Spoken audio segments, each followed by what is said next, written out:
this case, think about it. Abduction from a parking lot, rape, extreme knife violence, the way he positioned the body. I mean, it all seems pretty peculiar. Sexual criminals commit a crime in precisely the same way on every occasion. These are not isolated incidents. These people tend to commit and reoffend all the time. It's what they do. Their appetite increases for the behavior. Kenda, are you saying you think this is a serial killer? Well, that's certainly a possibility.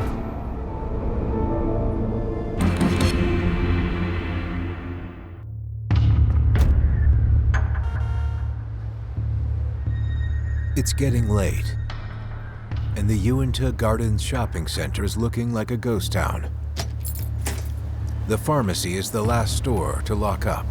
The store was being closed at 9:45 by the manager, Joe, and Herlinda, who was one of the cashiers. There was snow outside, and it was cold. Is that Cynthia's car? Looks like it. Cynthia worked the cosmetic counter. What's she still doing here? Immediately, this is bad because she checked out 45 minutes before. The lights were on, and the car was running. Cynthia? And the windshield had some ice scraped off. Where is she? We just thought that was kind of strange. Why would she leave her car just sitting there running? Cynthia! Cynthia? None of it made any sense at all. The worst thing you could possibly think comes to your mind. Cynthia! Cynthia! Cynthia! Cynthia! Cynthia! Cynthia! Cynthia McLuhan. She was 22 years old when she went missing. Coworkers found her abandoned vehicle in the parking lot where she worked. No evidence in the car and no witnesses. It was a bone-chilling afternoon, 42 days after Cynthia McLuhan disappeared from her workplace. A 17-year-old named Robert Stogner was jogging through a cemetery in the west side of Colorado Springs. As Robert went through Fairview Cemetery, he noticed something looked odd. And in fact, as he got closer,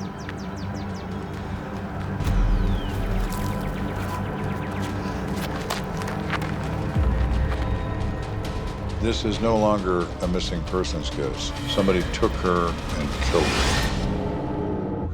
Because it was so cold outside, her body was well preserved. In cold temperatures, aside from the whiteness of the skin, they look the same as they did when they were alive. It was a brutal scene.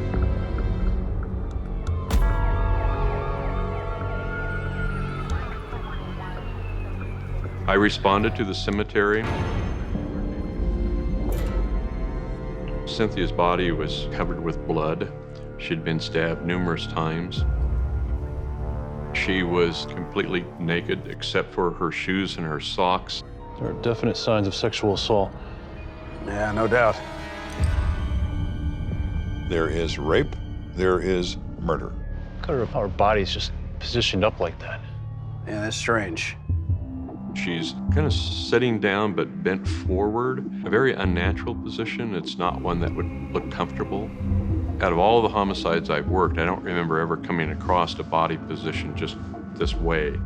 Some sexual criminals will pose the remains and stand back and admire them for a period of time. It sounds profoundly sick because it is. This guy didn't hold anything back, did he? She had been stabbed 25 times. Get some photos.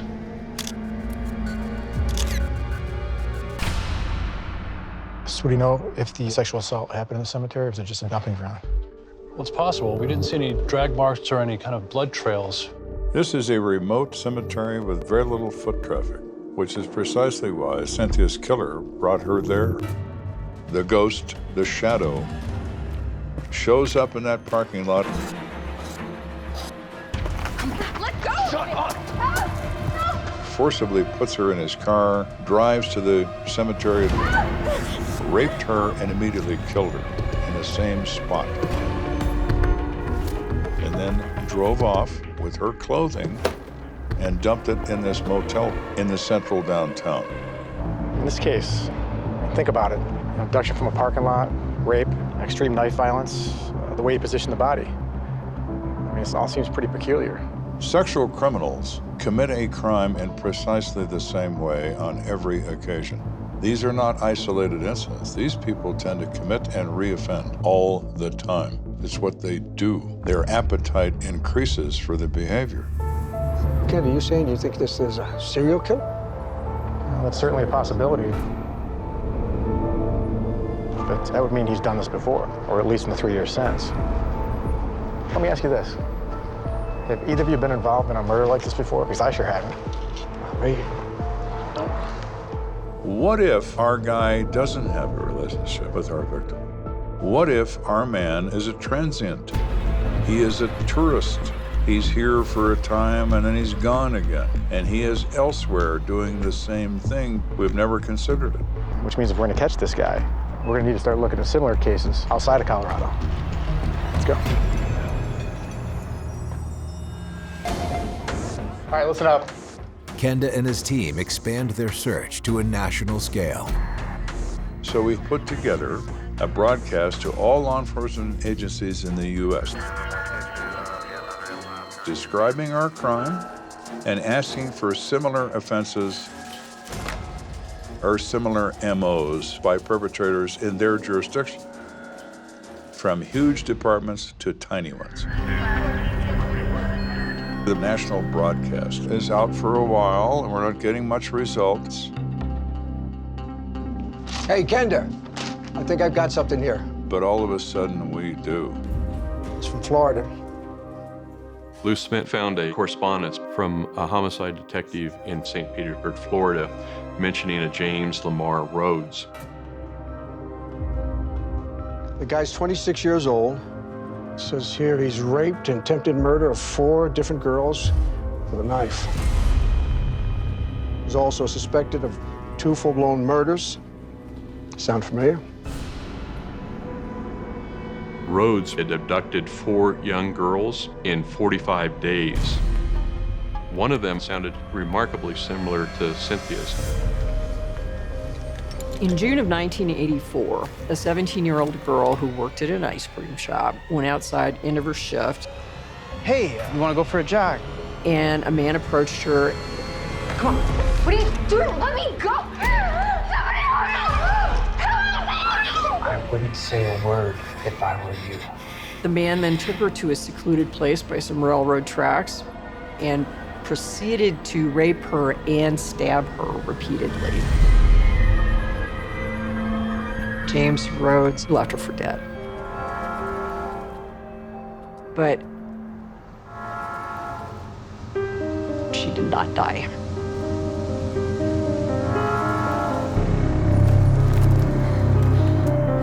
Somehow she survived and was able to identify Rose as a suspect, and the physical evidence confirmed it. And guess where the bastard was December '82? Colorado Springs. He was living in Colorado Springs for approximately 60 days during the time frame that the Cynthia McLuhan case occurred. So how do we find this guy? Well, he's currently in Florida prison. He's serving 6 consecutive life sentences for attempted murder.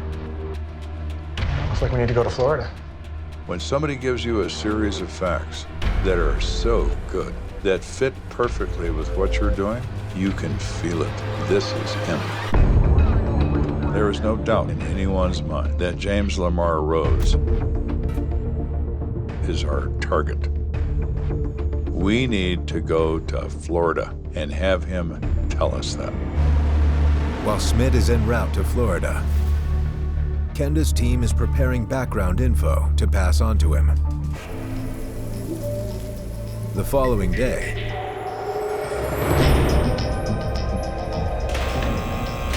Smith arrives at Florida's Cross City Correctional Center to speak with their #1 suspect. This is Smith's opportunity to work his magic, and he is magical.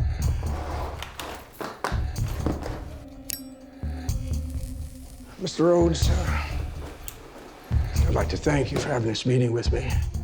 I'm Detective Schmidt. I understand you want to talk about a case?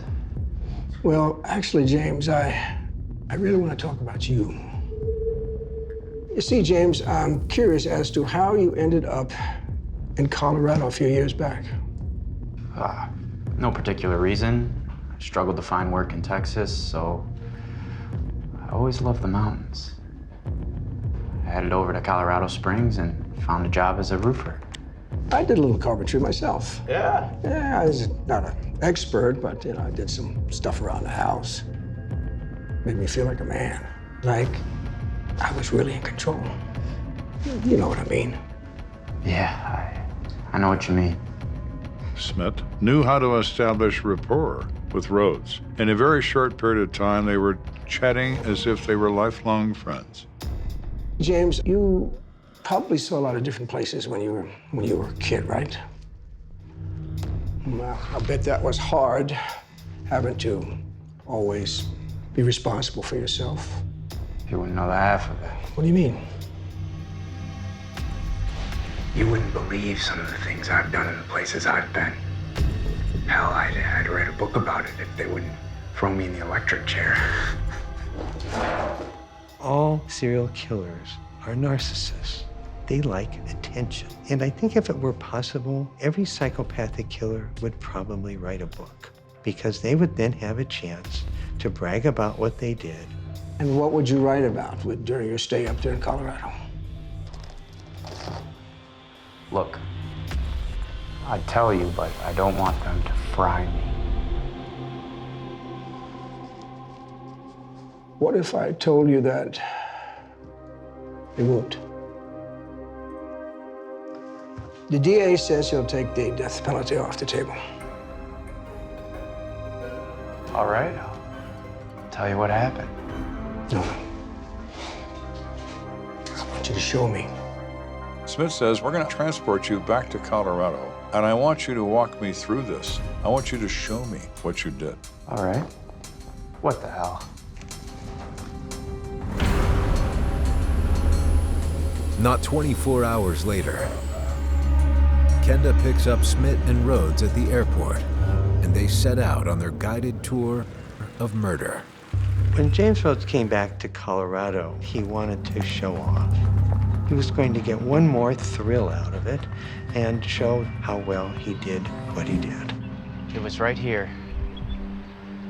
I saw her leaving work. Something just came over me. You didn't know her? I'd never seen her before.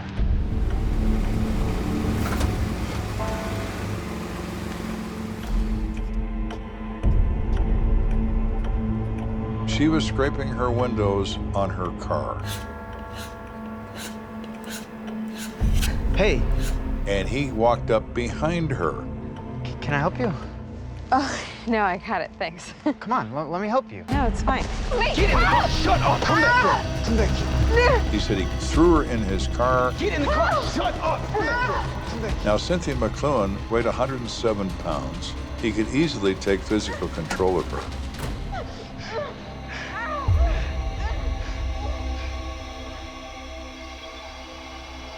Now, let's go. He said he wound up in a cemetery, a secluded area. Right over here. This is where it was. I took out the knife and I told her to get on the ground. Please don't kill me. Get on the ground. I will do anything. Get off.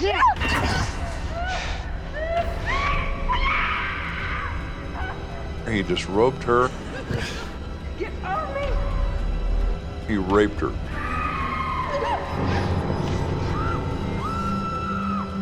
Then he said she tried to grab the knife, and it infuriated him. He said, my arm was just flying with that knife. He said, I normally don't stab people more than a few times. I don't know why I stabbed her so many. 25 times, you say? God, that's really nuts, isn't it? Yes, James, it really is nuts. Just like you. frankly, I think he was enjoying himself so much he couldn't stop. He saw Cynthia McLuhan as this object to play with, and it seems quite possible he continued his play with her by posing her. He left her. He had her clothing in the car, and he thought he had to get rid of that. So he drove by this motel and dumps the clothing in the purse. What'd you do with her bra and panties? I don't remember. I find that hard to believe. He has a good memory, and yet he says he doesn't remember certain things, and that's nonsense. He does remember. All right, let's go. But for whatever reason, he doesn't want to say it. The state of Colorado convicts James Rhodes of first-degree murder and sentences him to life in prison. But he won't be serving that time just yet. Florida has first dibs on this guy, so he goes back to Florida to serve 6 consecutive life terms, and if he survives that, he comes to Colorado to serve yet another one. Although he's only been convicted of attempted murder in Florida, James Rhodes is suspected of killing up to 10 other young women. However, none of those cases have been proven. One of the major misconceptions about serial killers is that they are crazy. They are not crazy. They are very disturbed. Their impulses seem to reign freely in a way that's more consistent with a wild animal than a human being. He was just a monster. How can somebody do the awful things that he did and leave a little girl without her mother?